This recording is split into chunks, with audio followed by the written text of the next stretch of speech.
السلام عليكم ورحمة الله وبركاته. إن الحمد لله نحمده ونستعينه ونستغفره ونعوذ بالله من شرور أنفسنا ومن سيئات أعمالنا. من يهده الله فلا مضل له ومن يضلله فلا هادي له. وأشهد أن لا إله إلا الله وحده لا شريك له وأشهد أن محمدا عبده ورسوله. أما بعد فإن أصدق الحديث كتاب الله وخير الهدي هدي محمد صلى الله عليه وسلم وشر الأمور محدثاتها وكل محدثة بدعة وكل بدعة ضلالة وكل ضلالة في النار. بعد கண்ணியத்துக்குரிய அன்பார்ந்த இஸ்லாமிய சகோதரர்களே, வாராந்தம் எமது புதன்கிழமை மார்க்க விளக்க வகுப்பில் அல்லாஹ்வினுடைய வாழ்வாதாரத்தை, அந்த ரிஸ்கை அடைந்து கொள்வதற்கான திறவுகோள்கள் என்ற தொடர் தலைப்பிலே நாங்கள் பார்த்து வருகிறோம். அதிலே சென்ற வாரம் அல்லாஹ்வுடைய பாதையில் செலவு செய்வது, அதே போல பலகீனமான மக்களோடு நல்ல முறையில் நடப்பது, அவர்களுக்கு உதவி செய்வது என்ற சில பகுதிகளை அல்லாஹ்வுடைய அந்த ரிஸ்கை பெற்றுக்கொள்வதற்கான திறவுகோள்களாக நாங்கள் பார்த்தோம். அதே தொடரில் இன்றைய எமது தலைப்பாக அல்லாஹ்வுடைய பாதையிலே ஹிஜ்ரத் செய்வதை இஸ்லாம் எங்களுக்கு ரிஸ்குடைய விசாலத்துக்கு ஒரு சிறந்த அமலாக சொல்கிறது. ஹிஜ்ரத் என்று சொல்கின்ற பொழுது லா ஹிஜ்ரத பஅதல் ஃபத்ஹி, ரசூலுல்லாஹி ஸல்லல்லாஹு அலைஹி வஸல்லம் சொன்னார்கள், ஃபத்ஹ் மக்காவுக்கு பின்னால் மக்காவிலிருந்து ஹிஜ்ரத் செய்ய வேண்டி வராது. அல்லாஹ்வின் தூதர் ஸல்லல்லாஹு அலைஹி வஸல்லம் தனது அந்த 40வது வயதிலே நபி பட்டம் கிடைத்ததன் பின்னால் சில காலங்கள் 13 வருடங்கள் கிட்டத்தட்ட ரசூலுல்லாஹி ஸல்லல்லாஹு அலைஹி வஸல்லம் மக்காவுடைய வாழ்க்கையில் இருந்துட்டு திருப்பி மதீனாவுக்கு ஹிஜ்ரத் போகின்ற ஒரு நிலை ரசூலுடைய வாழ்க்கையில் ஏற்படும். அந்த ஹிஜ்ரத் என்று சொல்வது அல்லாஹ்வுக்காக வேண்டி மார்க்கத்தை நிலைநாட்டுவதற்கு சொந்த ஊரை விட்டு இன்னொரு பிரதேசத்துக்கு போவது. அது போகிறதுக்கான நோக்கம் சம்பாதிக்கிறதோ அல்லது திருமணம் முடிக்கிறதோ அல்லது வேறு பிற உதவிகளை, சலுகைகளை அடைந்து கொள்வதற்காக நாட்டை விட்டு நாடு போவதை ஹிஜ்ரத் என்று சொல்ல இயலாது. இஸ்லாத்திர பார்வையில் ஹிஜ்ரத் என்பது அல்லாஹ்வுக்காக சொந்த ஊரில் அல்லாஹ்வுடைய மார்க்கத்தை நிலைநாட்ட முடியவில்லை. மார்க்கத்தை முஸ்லீம் என்று சொன்னாலே அச்சுறுத்தல், முஸ்லீம் என்று சொன்னாலே உயிருக்கு ஆபத்து, சொந்த குடும்பத்துக்குள்ள இஸ்லாத்தை பேச முடியாத ஒரு சூழல் அப்படி இருக்குமாக இருந்தால் அந்த நேரத்தில் அவர்களுக்கு ஹிஜ்ரத் என்று சொல்கின்ற இந்த ஒரு நிலை கடமையாகிறது. தெரிந்து தனது உயிருக்கு ஆபத்தாகும் தெரிந்து மார்க்கத்தை விட்டு கொடுக்க சொல்லி இஸ்லாம் சொல்லலை. மார்க்கத்தை மறைங்க என்று சொல்லி இஸ்லாம் சொல்லலை. மறைக்கிறதுக்கான ஒரு சில சந்தர்ப்ப சூழ்நிலைகள் இருந்தாலும் தொடர்ந்து மறைத்து விட்டு கொடுத்து எட்ஜஸ்ட் பண்ணி தான் வாழணும் என்று சொல்லி ஈமானை விட்டு கொடுக்கக்கூடிய செயல்களை இஸ்லாம் எங்கேயுமே ஆதரிக்கலை. அதற்கு பகரமாக எங்கு போயிட்டு சென்று வாழ்ந்தால் நிம்மதியாக வாழ முடியுமோ அந்த பிரதேசத்தை நோக்கி நீங்கள் செல்லுங்கள் என்று அல்லாஹ் சொல்றான். அந்த அடிப்படையில் நபி நாயகம் ஸல்லல்லாஹு அலைஹி வஸல்லம் தனது அந்த மக்காவிலே ஆரம்ப காலத்தில் ஏற்பட்ட அந்த துயரங்களின் துன்பங்களின் போது சில நபித்தோழர்களை ஹபீசீனியாவுக்கு, இன்றைக்குள்ள எத்தியோப்பியா அல்லது இருத்தேரியான்னு சொல்லப்படக்கூடிய அந்த பிரதேசத்துக்கு ரசூலுல்லாஹி ஸல்லல்லாஹு அலைஹி வஸல்லம் அனுப்பினாங்க. அப்போ ஒரு முதல் கட்டமாக அந்த ஒரு ஹிஜ்ரத் நடந்தது. அதற்கு பின்னால் தான் நபி நாயகம் ஸல்லல்லாஹு அலைஹி வஸல்லம் தாக்கு பிடிக்க முடியாது, மக்காவுடைய சூழ்நிலை பயங்கர மோசமான நிலையில் இருப்பதை கண்டு ரசூலுல்லாஹி ஸல்லல்லாஹு அலைஹி வஸல்லம் மதீனாவை ஹிஜ்ரத்துக்குரிய பூமியாக தெரிவு செய்தார்கள். அங்கே ஹிஜ்ரத்து போனார்கள். எனவே தான் நபித்தோழர்களில் முஹாஜிரீன்கள், அல்லாஹ்வுடைய பாதையிலே தீனுக்காக ஹிஜ்ரத் செய்தவர்கள் என்று ஒரு சாரார் இருக்கிறார்கள். அந்த ஹிஜ்ரத்துக்கு அல்லாஹ்விடத்தில் உயர்ந்த கூலி சொர்க்கம்தான், அவர்கள் பாவங்கள் மன்னிக்கப்பட்டவர்கள் என்ற பெரிய சிறப்புகள் அதிலே இருக்கிறது. அது மட்டுமல்லாமல் அப்படி ஹிஜ்ரத்து போகின்ற ஒரு நிலை யாருக்காவது ஏற்பட்டால் அந்த ஹிஜ்ரத்து பயணம் அவருடைய பொருளாதாரத்தில் விசாலத்தை ஏற்படுத்தும். சில பேர் பயப்படுவாங்க, மார்க்கத்துக்காக சொந்த வீட்டை விட்டுட்டு, சொந்த பூமியை விட்டுட்டு, சொத்து செலவுமெல்லாம் விட்டுட்டு நான் போனால் அங்கே போயிட்டு நடுத்தருவில் நிற்கணுமே, யார் எனக்கு உதவி செய்வா அப்படின்னு நினைப்பாங்க. அப்படி ஒரு சூழல் வந்தால், ஆனால் அல்லாஹ் தஆலா அவர்களை பார்த்து சொல்கிறான், இல்ல, வமை யுஹாஜிர் ஃபீ சபீலில்லாஹ், யார் அல்லாஹ்வுடைய பாதையிலே ஊரை விட்டு ஊரு, நாடை விட்டு நாடு, தேசத்தை விட்டு தேசம் அல்லாஹ்வுடைய தீனை நிலைநாட்டுவதற்காக வேண்டி வெறுத்து ஒதுங்கி போகிறார்களோ, யஜித் ஃபில் அர்தி முராகமன் கதீரம் வஸஆ, அவர்களுக்கு இந்த பூமியிலே அல்லாஹ் தஆலா விசாலமான செல்வ பாக்கியங்களை, அருள் வளங்களை அல்லாஹ் கொடுப்பான். யஜித் ஃபில் அர்த், அவர்கள் அந்த எங்க போறாங்களோ அந்த இடத்துல முராகமன் கசீரன், நிறைய நிஅமத்துக்களை, பரக்கத்துகளை அவர்கள் பெற்றுக்கொள்வார்கள் என்று அல்லாஹ் சொல்றான். இது சூரத்து நிசாவிலே 100வது வசனம். அப்ப நாங்க என்ன யோசிக்கணும்னு கேட்டா, அல்லாஹ் தஆலா வாக்களிக்கிறான், அல்லாஹ்வுடைய தீனுக்காக சொந்த ஊரை விட்டு போவது, அவர்களுக்கு அல்லாஹ் தஆலா ரிஸ்குடைய விசாலத்தை கொடுக்கிறான் என்பதை இந்த வசனங்கள் எங்களுக்கு என்ன செய்து இந்த குர்ஆன் வசனம் சொல்கிறது. அதே மாதிரி அல்லாஹ்வின் தூதர் ஸல்லல்லாஹு அலைஹி வஸல்லம் வாழ்க்கையிலும் அதுக்கு பெரிய எடுத்துக்காட்டு இருக்கிறது.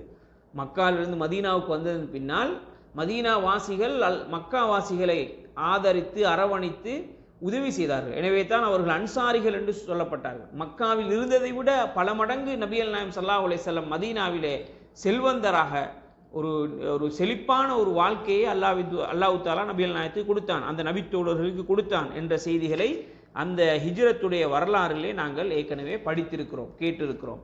எனவே இந்த ரிஸ்கினுடைய அந்த திறவுகோள்களில் ஹிஜ்ரத்தும் ஒரு சிறந்த அமல். அது அந்த ஹிஜ்ரத் யாருக்கு அப்படியான ஒரு சூழ்நிலை வந்துகிறதோ அவர்களுக்கு தான் கடமை. மார்க்கத்தை நிலைநாட்ட முடியுமாக இருந்தால் அந்த ஊரிலே இருந்து சத்தியத்தை சொல்லி வரக்கூடிய பிரச்சனைகளுக்கு முகம் கொடுத்தால் அதுக்கு உயர்ந்த கூலி. உயிர் போகின்ற அளவுக்கு இருக்குமாக இருந்தால், உயிரை தற்காத்துக் கொள்கின்ற ஒரு பாதுகாக்க வேண்டிய ஒரு சூழ்நிலையில் அவர் ஊரை விட்டு என்ன செய்வார், தனது பிரதேசத்தை விட்டு இன்னொரு பிரதேசத்தை நோக்கி அல்லாஹ்வுக்காக போவார். அதுக்கு தான் ஹிஜ்ரத்னு சொல்றது. எனவே இந்த ஹிஜ்ரத் பயணமும் எமது பொருளாதார விஸ்தீரத்தன்மைக்கு ஒரு சிறந்த ஒரு அமலாக அல்லாஹ் தஆலா எங்களுக்கு சொல்கிறான். அல்லாஹ்வின் தூதர் ஸல்லல்லாஹு அலைஹி வஸல்லம் வாழ்க்கையிலே அதுக்கு பெரிய முன்மாதிரி இருக்கிறது. அதே போல அடுத்த ஒரு அம்சம்தான் இந்த பொருளாதாரத்தில் விசாலத்தன்மை ஏற்படுவதற்கு உள்ள அடுத்த அம்சம்தான் திருமணம். இந்த குடும்ப வாழ்க்கை, திருமணத்திலே ஹலாலான முறையில் கணவன் மனைவியாக சேர்ந்து வாழ்கின்ற இந்த வாழ்க்கையில் அல்லாஹ் தஆலா ரிஸ்கினுடைய விசாலத்தை அல்லாஹ் ஏற்படுத்துகிறான், பரக்கத்தை அல்லாஹ் தஆலா கொடுக்குறான் என்பதை அல்லாஹ் ரப்புல் ஆலமீன் சூரத்து நூர்ல சொல்கின்ற பொழுது, வ அன்கிஹுல் அயாமா மின்கும் வஸ்ஸாலிஹீன மின் இபாதிக்கும் வ இமாஇக்கும் இயகூனு ஃபுகரா யுனிஹிமுல்லாஹு மின் ஃபத்லிஹி வல்லாஹு வாசிஉன் அலீம். அல்லாஹ் தஆலா சொல்றான், உங்களிலே அடிமைகள், அதே மாதிரி அவர்களுக்கு திருமணம் முடித்து கொடுங்கள். உங்களில் உள்ள சாலிஹான ஆண்களை அவர்களுக்கு திருமணம் முடித்து கொடுங்கள். வசதி இல்லை, திருமணம் முடிப்பதற்கு வசதி இல்லாமல் கஷ்டப்படக்கூடியவர்களாக இருந்தால் அவர்களுக்கு நீங்கள் திருமணம் முடிக்கின்ற வழியை ஏற்படுத்தி கொடுங்கள். அவர்கள் ஏழைகளாக இருந்தால் அல்லாஹ் தஆலா அவர்களை பணக்காரர்களாக மாற்றுவான். அவனுடைய அந்த ஃபர்லை கொண்டு, அல்லாஹ்வுடைய அந்த சிறப்பை கொண்டு அல்லாஹ் தஆலா என்ன செய்வான், அவர்களை செல்வந்தர்களாக மாற்றுவான். வல்லாஹு வாசிஉன் அலீம், அல்லாஹ் தஆலா நிச்சயமாக விசாலமாக வழங்கக்கூடியவன், அல்லாஹ் நன்கறிந்தவன். எனவே உங்களோட சமூகத்தில் திருமணம் முடிக்க இயலாமல் இருக்கக்கூடிய அந்த இளைஞர்களை, அந்த பெண்களுக்கு திருமணம் முடித்து கொடுங்கள். அதன் மூலமாக அல்லாஹ் தஆலா என்ன செய்வான், அவர்களை செல்வந்தர்களாக ஆக்குவான் என்று அல்லாஹ் தஆலா சொல்றான். எனவே அல்லாஹ்வின் தூதர் ஸல்லல்லாஹு அலைஹி வஸல்லம் அவர்களும் இந்த திருமணத்தை ஆர்வமூட்டினார்கள். யா மஅஷர ஷபாப், எனது வாலிபர்களே, உங்கள்கிட்ட யாருக்கிட்டெல்லாம் திருமணம் முடிக்கிறதுக்கான வசதி வாய்ப்பு சக்திகள் உடல்ல பலம் இருக்குமோ அவர்கள் திருமணம் முடிக்கட்டும் அப்படின்னு சொன்னாங்க. அது மாத்திரம் இல்லாமல் அல்லாஹ் தஆலா அல் குர்ஆனில் பலதார திருமணத்தை ஆர்வமூட்டுகிறான். அதுக்கான காரணம் என்னன்னு கேட்டால், அந்த ஒரு திருமணம் முடித்ததோடு யாருக்கெல்லாம் வசதி வாய்ப்பு இருக்குமோ அவர்கள் இன்னொரு திருமணம் 2வது முடிப்பதற்கும் 3வது முடிப்பதற்கும் 4வது முடிப்பதற்கும் அல்லாஹ் தஆலா என்ன செய்யறான், அனுமதியே கொடுக்குறான்டா. பொருளாதாரத்தில் விசாலத்தை, பரக்கத்தை அல்லாஹ் அதிகப்படுத்துவான். அது மாத்திரம் இல்லாமல் அதன் மூலமாக அந்த ஏழை குமர்களுக்கு வாழ்க்கை கிடைக்கும். அதே மாதிரி விதவை பெண்களுக்கு வாழ்க்கை கிடைக்கும். எனவே அல்லாஹ்வின் தூதர் ஸல்லல்லாஹு அலைஹி வஸல்லம் வாழ்க்கையில், நபித்தோழருடைய வாழ்க்கையில் இதுக்கு பெரிய முன்மாதிரி இருக்கிறது. எனவே திருமணம் என்று சொல்வது அச்சப்படுவதற்கு ஒன்றும் இல்லை. அதை முடிச்சா நான் கஷ்டமாயிருவேன், அதை முடிச்சா நான் வறுமையில் விழுந்துருவேன், திருமணம் என்ற இடத்துல முடிச்சாலே நான் கஷ்டத்தை விழுந்துருவேன் என்று சொல்வது இது இஸ்லாத்தினுடைய நம்பிக்கை கிடையாது. இஸ்லாம் திருமணத்தை ஆர்வப்படுத்துகிறது. திருமணம் ஒரு நாளும் வறுமையை கொண்டு வராது. திருமணம் பரக்கத்தை கொண்டு வரும். அது இஸ்லாம் சொல்லக்கூடிய திருமணமாக இருக்க வேண்டும். இஸ்லாம் விரும்பக்கூடிய விதத்திலே அந்த திருமண வாழ்க்கையில் அவர்கள் இணைய வேண்டும். ஆனால் இன்றைக்கு மாற்று மத கலாச்சாரங்களை பின்பற்றி திருமணங்கள் ஆடம்பரங்களாகவும் மாற்று மத கலாச்சாரத்தை அடிப்படையாக கொண்டு திருமணங்கள் நடப்பதனால் திருமணம் முடிச்சு அடுத்த நாளே நடுத்தெருவில் நிற்க வேண்டிய ஒரு நிலை ஏற்படுகிறது. என்ன, ஆடம்பரத்துக்கு திருமணம் நடத்துகிறார், கடனை வாங்கி திருமணம் நடத்துகிறார்.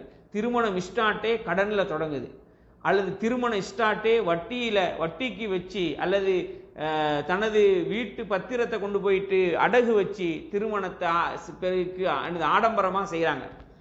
பக்கத்து விட்டவங்க செஞ்ச மாதிரி, குடும்பத்தில் வசதி உள்ளவங்க செஞ்ச மாதிரி நானும் என்னோட மகளுக்கு செய்யணும், என் மகனுக்கு செய்யணும், இத்தனை சவரன் நகை போடணும், இத்தனை ரொக்கமாக இவ்வளோ கொடுக்கணும், வீடு கொடுக்கணும், கார் கொடுக்கணும், பங்களா கொடுக்கணும்னு இஸ்லாம் சொல்லாத, இஸ்லாம் விரும்பாத வீண் விரயத்தை ஆடம்பரத்தை செய்து திருமணம் முடித்து ஓட்டாண்டியானவர்கள் நிறைய பேர் இருக்கிறார்கள். திருமணம் முடித்து அடுத்த நாளே பாஸ்போர்ட்டை கையில் எடுத்து வெளிநாட்டுக்கு வந்தவர்கள் நிறைய பேர் இருக்கிறார்கள். எனவே அல்லாஹ்வின் தூதர் ஸல்லல்லாஹு அலைஹி வஸல்லம் சொன்னார்கள், எளிமையாக நீங்கள் திருமணம் செய்யுங்கள், எளிமையான திருமணத்தில் தான் பரக்கத் இருக்கிறது. அல்லாஹ் உங்களுக்கு தந்திருக்கக்கூடிய பொருளாதாரத்தில் உங்களோட வசதிக்கேற்ப நீங்கள் திருமணத்தை செய்யுங்கள். அந்த திருமண செலவு ஆண் மீது தான் அது பொறுப்பு. ஆண்கிட்ட எவ்வளோ வசதி இருக்குதோ அந்த வசதிக்கேற்ப அவர் ஒரு வலிமா கொடுப்பாரு.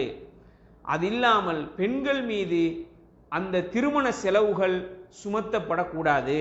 பெண் வீட்டு விருந்து, பெண் வீட்டு சாப்பாடு, பெண் வீட்டில் சீதனம், இவைகளெல்லாம் வரதட்சணை, இவைகளெல்லாம் மாற்று மத சித்தாந்தங்கள். இஸ்லாத்துக்கும் அதுக்கு எந்த சம்பந்தமும் கிடையாது. ஆண் மகர் கொடுத்து பெண்களை மணந்தால், அவர்களுடைய பொருளாதாரத்துக்கேற்ப வலிமா கொடுத்தால் அந்த திருமண வாழ்க்கையில் அந்த அல்லாஹ் ரப்புல் ஆலமீன் பரக்கத்தை ஏற்படுத்துவான். அதனூடாக அவர்கள் சீமான்களாக செல்வ செழிப்புள்ளவர்களாக வாழுவார்கள் என்பதை அல் குர்ஆன் எங்களுக்கு சொல்கிறது. அல்லாஹ்வின் தூதர் ஸல்லல்லாஹு அலைஹி வஸல்லம் அவர்களும் அதை எங்களுக்கு சஹாபாக்குடைய வாழ்க்கையில் எடுத்து காட்டினார்கள். சஹாபாக்கள் அவர் அந்த திருமணத்தினூடாக அவருடைய வாழ்க்கையிலே ஹலாலான முறையில் தன்னுடைய அந்த இயற்கை தேவையை ஹலாலாக தீர்த்து கொள்வதற்கு அல்லாஹு தாலா ஏற்படுத்தி தந்த அந்த வழியினூடாக அல்லாஹு தாலா அவர்களுக்கு பரக்கத்தை கொடுத்திருக்கிறான் என்பதை நாங்கள் மறந்துவிடக் கூடாது. எனவே எமது பொருளாதாரத்தில் செல்வ செழிப்பு ஏற்படுவதற்கு திருமணம் ஒரு முக்கியமான காரணம். யாருக்கெல்லாம் வசதி வாய்ப்பு இருந்து அதற்கான இன்னொரு திருமணம் முடிக்கிறதுக்கு வாய்ப்பு இருந்தால் அவர்கள் பின்வாங்கக்கூடாது. இது ஒரு சுன்னத்தானது தானே, அனுமதி தானே, மார்க்கத்தில் கடமை இல்லை தான், கடமையும் இல்லை தான், அனுமதியும் தான். ஆனால் எமது சமூகத்தில் இளம் குமர்கள் திருமணம் முடிப்பதற்கான வாய்ப்பில்லாமல் அவர்கள் 40 வயது கன்னிகளாக 40-45 வயது கன்னிகள் எமது முஸ்லீம் சமூகத்திலே இருக்கிறார்கள். காரணம் சீதன கொடுமை, வரதட்சணை. யாரை கேட்டாலும் ரொக்கமாக கேட்குறான், காணி கேட்குறான், பூமி கேட்குறான், ஊடு கேட்குறான். இதனால் அவர்கள் திருமணம் முடிக்க முடியாமல் வயதாகி போன கனவு கன்னிகள் எமது சமூகத்தில் ஏராளம் இருக்கிறார்கள். எனவே வசதி வாய்ப்பு உள்ளவர்கள் 2வதாகவோ 3வதாகவோ 4வதாகவோ மார்க்கம் அனுமதித்த இந்த சுன்னாவை நடைமுறைப்படுத்தி சமூகத்தில் உள்ள அந்த வறுமையை நாங்கள் ஒழிக்க முயற்சி செய்ய வேண்டும். அல்லாஹ்வின் தூதருடைய காலத்தில் இப்படியான நடைமுறையினால் பெண்களுக்கு வாழ்க்கை கிடைத்தது.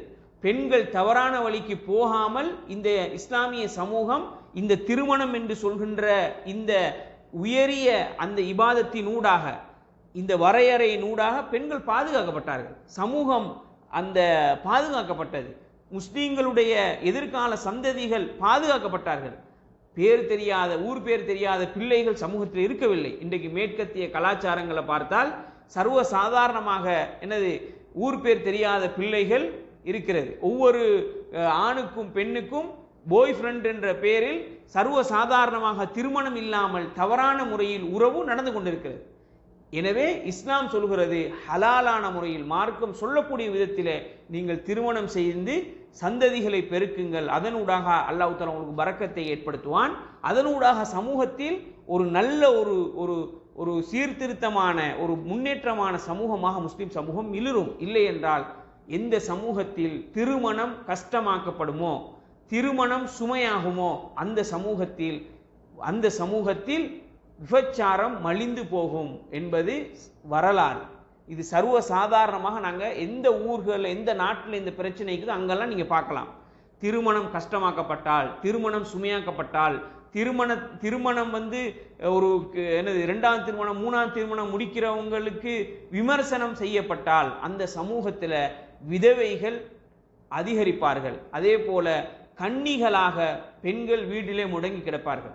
இதற்கு காரணமாக முஸ்லீம் சமூகத்தில் உள்ள புத்திஜீவிகள், பள்ளி நிர்வாகங்கள், ஆலிம் உலமாக்கள் இந்த முன்வந்து இந்த ஒரு மாற்றத்தை சமூகத்தில் ஏற்படுத்த வேண்டிய பொறுப்பு இருக்கிறது. ஒவ்வொரு ஊர்களிலும் எல்லா பகுதிகளிலுமே இந்த நிலையை நாங்கள் மாற்ற வேண்டும். எனவே இந்த பெண்களும் இதற்கு ஒத்துழைக்கக்கூடியவர்களாக இருக்க வேண்டும். தனக்கு எப்படி ஒரு வாழ்க்கை கிடைச்சிச்சோ அதே மாதிரி தன்னுடைய சகோதரிக்கு, தன்னுடைய தோழிக்கு, ஒரு விதவை வாழ்க்கையை இழந்த கணவன் மரணித்ததன் பின்னால் விதவையாக வாழக்கூடிய அல்லது விவாகரத்து பெற்ற பெண்கள், அவர்களுடைய அந்த மார்க்கம் சொல்லக்கூடிய ஹலாலாக அவர்கள் வாழ்வதற்கு எமது பெண்கள் இடம் கொடுக்க வேண்டும்.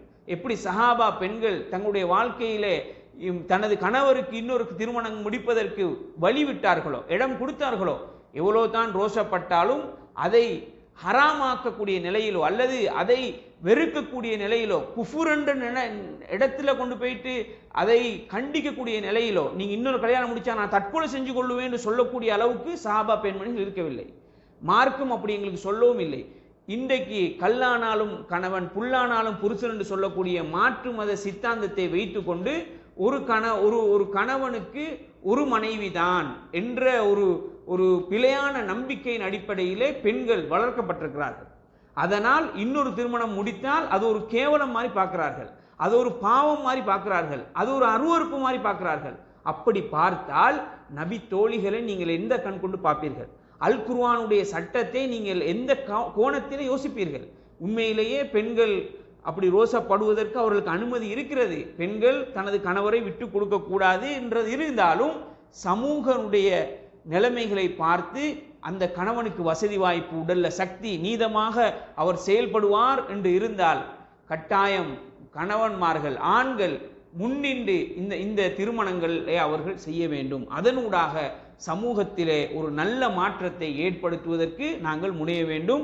இதனூடாக அல்லாஹ் தஆலா ரிஸ்கில் விசாலத்தை தருவான், பரக்கத்தை அல்லாஹ் தஆலா விருத்தி செய்வான் என்ற அந்த பகுதியையும் நாங்கள் இந்த இடத்திலே கவனிக்க கடமைப்பட்டிருக்கிறோம்.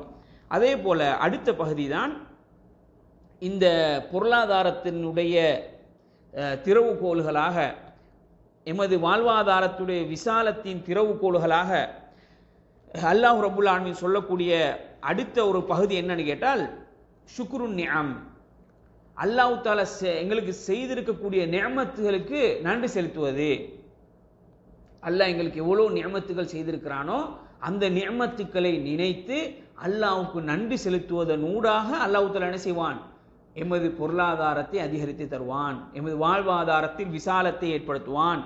அல்லாஹ் தஆலா சொல்றான், வ இன் தஅذன ரப்புக்கும், உமது இறைவன் உங்களுக்கு வாக்களித்திருக்கிறான், ல இன் ஷக்கர்தும் ல அஸீதன்னக்கும், நீங்கள் ல இன் ஷக்கர்தும் நீங்கள் நன்றி செலுத்தினால் ல அஸீதன்னக்கும் நீங்கள் அதிகமாக வழங்கப்படுவீர்கள்.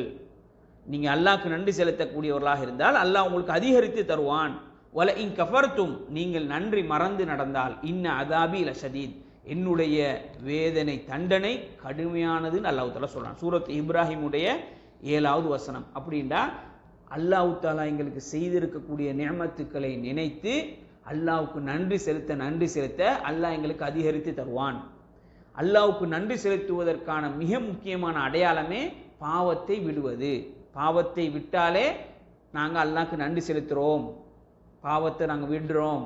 அடுத்தது அதிகமாக இபாதத்துகளில் ஈடுபடுவது, அதிகமாக அல்லாவை துதிப்பது, தஸ்பீஹ் செய்வது, அல்லாவை புகழுவது, தக்பீர் செய்வது, பாவ மன்னிப்பு தேடுவது, இவைகளெல்லாம் நன்றி செலுத்துவதற்குள்ளே வரும். அல்லாஹ்வுடைய நன்றியை பெற்றுக்கொள்வதற்குள்ளே வரும். அல்லாஹ் தஆலா சொல்லக்கூடிய வசனத்தை பாருங்க. வதரபல்லாஹு மஸலன் கரியத்தன் கானத் ஆமினத்தன் முத்மஇன்னா. அல்லாஹ் தஆலா ஒரு அழகான கிராமத்தை உதாரணமாக சொல்கிறான். ஆமினத்தன் முத்மஇன்னா, அமைதியான அச்சமற்ற ஒரு ஒரு கிராமம். யஅதீஹா ரிஸ்குஹா ரகதன் மின் குல்லி மகானின், அவர்களுக்கு அந்த வாழ்வாதாரம் ஒவ்வொரு உலகத்திலே ஒவ்வொரு பகுதிகளிலிருந்தும் அவர்களுக்கு வந்து சேர்ந்து கொண்டே இருந்தது. ஒரு அமைதியான ஒரு அச்சமற்ற ஒரு அழகிய கிராமத்தை அல்லாஹ் உதாரணமாக சொல்றான். அப்படி அல்லாஹ்வுடைய ரிஸ்க் விசாலமாக அவர்களுக்கு வந்து கொண்டிருந்த நேரத்தில் ஃபகஃபரத் பிஅன்உமில்லா, அல்லாஹ் அவர்களுக்கு செய்த நியமத்துக்களை அவர்கள் நன்றி மறந்து நடந்தார்கள், நன்றி கெட்டு நடந்தார்கள். அல்லாஹ் செஞ்ச நியமத்துகளுக்கு அவங்க நன்றி செலுத்தல, அல்லாஹ்வை மறந்துட்டாங்க. பாவங்களை பகிரங்கப்படுத்துறாங்க, பாவங்களுக்கு ஆர்வம் ஊட்டுறாங்க. அல்லாஹ் தஆலா அவங்களுக்கு எதிர்பார்க்காத பரக்கத்துகளை கொடுத்தான். உலகத்தில் எல்லா பகுதியிலிருந்தும் அவங்களுக்கு ரிஸ்க் அந்த அந்த கிராமத்தை நோக்கி வந்துச்சு. அவங்க என்ன செஞ்சிருக்கணும்? நன்றி செலுத்தியிருக்கணும். அல்லாஹ்க்கு நன்றி செலுத்துறேன்டா பாவத்தை விட்டும் தூரமாகி நன்மையான விஷயங்கள் அதிகரித்து அல்லாஹ்வை புகழ்ந்து நன்றி உள்ளவர்களாக நாங்கள், அல்லாஹ் இறைவனே நான் உங்களுக்கு நன்றி உள்ளவர்கள் நாங்கள் என்றதை எடுத்து காட்டியிருந்தால் அல்லாஹ் இன்னும் பரக்கத்தை அதிகரித்திருப்பான். அதற்கு மாற்றமாக நன்றி கெட்டவர்களாக நடந்ததனால் ஃபஅதாகல்லாஹு லிபாஸல் ஜூ, அவர்களுக்கு பசி என்ற ஆடையை அல்லாஹ் சுவைக்க கொடுத்தான். வல் ஹௌஃப், அச்சத்தை அவர்கள் மீது அல்லாஹ் போட்டான். பிமா கானு யஸ்னஊன், அவர்கள் செய்த அந்த நன்றி கெட்டத்தனத்தினால், அவர்கள் அல்லாஹ் தஆலா செய்த நிஅமத்துக்கு நன்றி மறந்து வாழ்ந்ததனால் அல்லாஹ் தஆலா பசியையும் பயத்தையும் கொண்டு அவர்களை சுவிக்க வைத்தான் என்று அல்லாஹ் தஆலா சொல்றான். இது சூரத்துன் நஹல் 112வது வசனம். அப்ப இந்த வசனம் எல்லா ஊருக்கும் பொருந்தும். அல்லாஹ் ஒரு ஊரைத்தான் உதாரணமா சொல்றான், இது ஒரு நாட்டுக்கும் பொருந்தும். எந்த நாட்டில் இஸ்லாம் அழகா இருந்து அந்த இஸ்லாத்தை பின்பற்றி கொண்டு பொருளாதாரத்திலையும் ஒரு முன்னேற்றத்தோட செழிப்பாக வாழ்றாங்களோ அவங்க அல்லாஹ்வுக்கு நன்றி செலுத்தி கொண்டே இருக்கணும். எப்ப அல்லாஹ்வை மறந்து ஹராத்தை ஹலாலாக்கி பகிரங்கமாக பாவங்கள் செய்ய முற்படுகிறார்களோ, அல்லாஹ்வை மறந்து நன்றி கெட்டவர்களாக நடந்தால் அச்சத்தையும் பட்டினி பசியையும் கொண்டு அல்லாஹ் தஆலா அவர்களை சோதிப்பான் என்பதை இந்த குர்ஆன் வசனம் எங்களுக்கு சொல்கிறது. எனவே அடிக்கடி எங்களுக்குள்ளே நாங்கள் சுய பரிசோதனை செய்து கொள்ள வேண்டும்.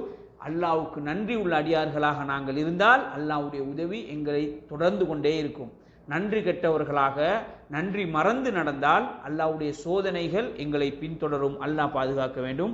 அல்லாஹ் தஆலா தொடர்ந்து சொல்றான், வ இன் தஷ்குரு யர்தஹு லக்கும், நீங்கள் அவனுக்கு நன்றி செலுத்தினால் அவன் உங்களை பொருந்திக் கொள்வான்.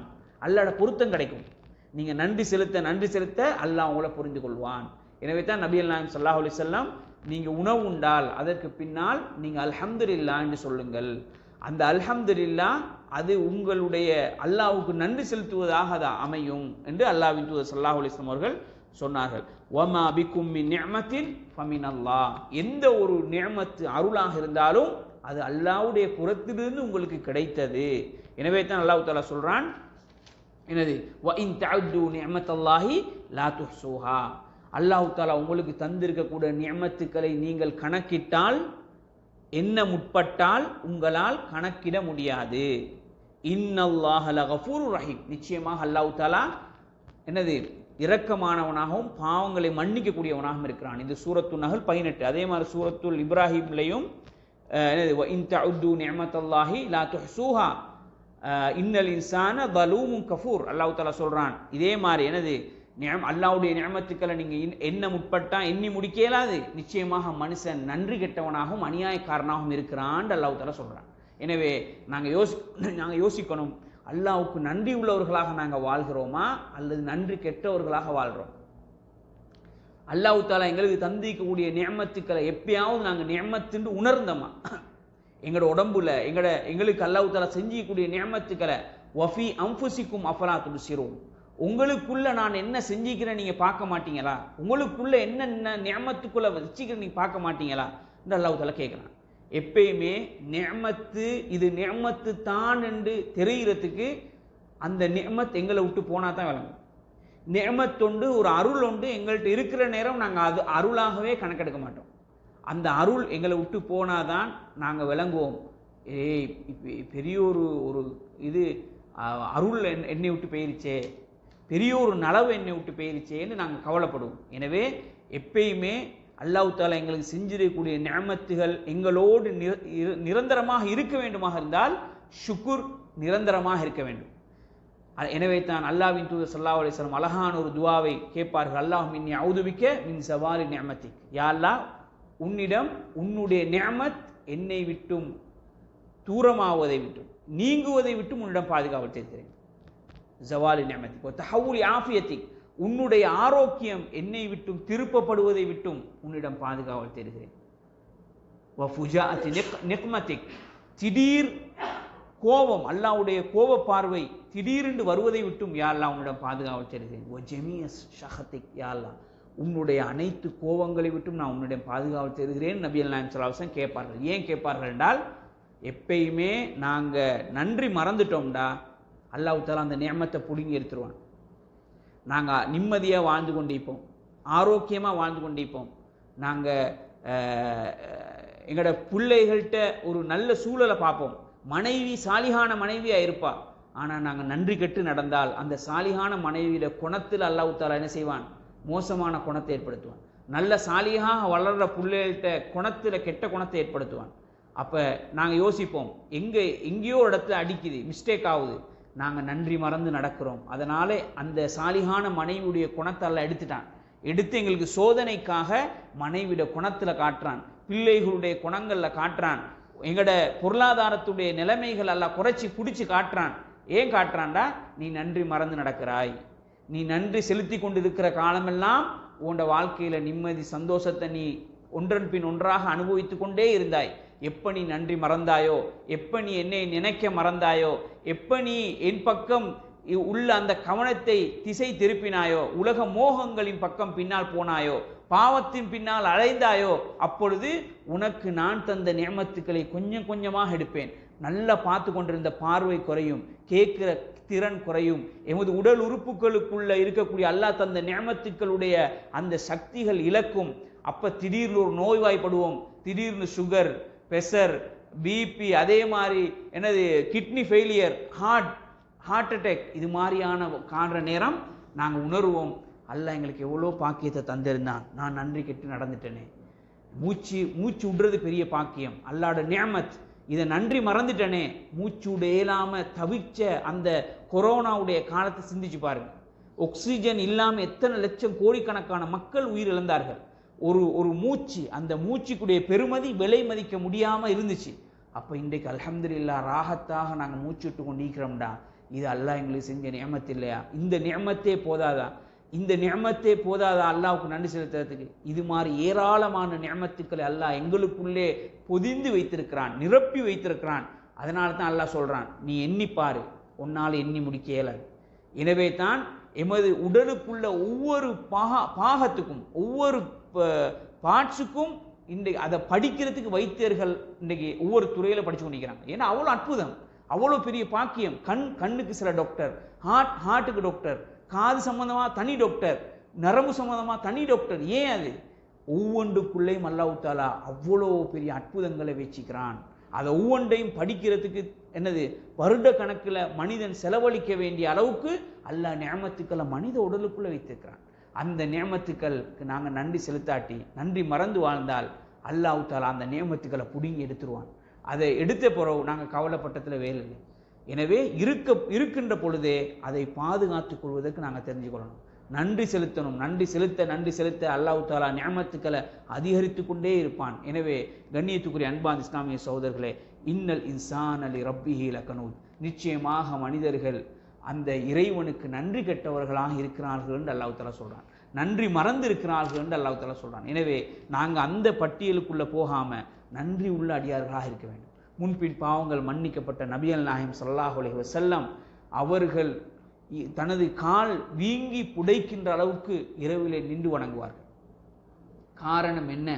அவர் முன்பின் பாவங்கள் மன்னிக்கப்பட்டவர், அவர் அமல் செய்யாட்டியும் அவர் சொர்க்கவாதி, சொர்க்கத்துக்குரிய தலைவர், ஸல்லல்லாஹு அலைஹி வஸல்லம் ரஹ்மத்துல்லில் ஆலமீன். அப்படி இருந்தும் இரவிலே நடுநிசியிலே நின்று வணங்குகிறார்கள். ஆயிஷா ரதியல்லாஹு அன்ஹா அல்லாவின் தூதரை காணவில்லை என்று இருட்டிலே கையிலே தடாவி தேடி பார்க்கிறார்கள். அல்லாவின் தூதருடைய கால் தான் பிடிபடுகிறது, கால் வீங்கி புடைத்து போயிருக்கிறது.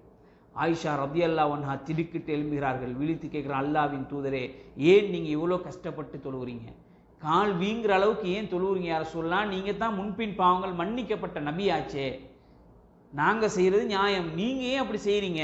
அப்பதான் கேட்டாங்க ரசூலுல்லாஹி ஸல்லல்லாஹு அலைஹி வஸல்லம், யா ஆயிஷா அஃபலா அகூன அப்தன் ஷக்கூரா, ஆயிஷாவே நான் அல்லாஹ்வுக்கு நன்றி உள்ள அடியானாக ஆகக்கூடாதா, அதை நீங்க விரும்பலையா அப்படின்னு கேட்குறாங்க ரசூலுல்லாஹி ஸல்லல்லாஹு அலைஹி வஸல்லம். அல்லாஹ்வுக்கு நன்றி செலுத்த வேண்டும் என்பதை நபிகள் நாயகம் ஸல்லல்லாஹு அலைஹி வஸல்லம் உணர்த்திய பாடம் அது.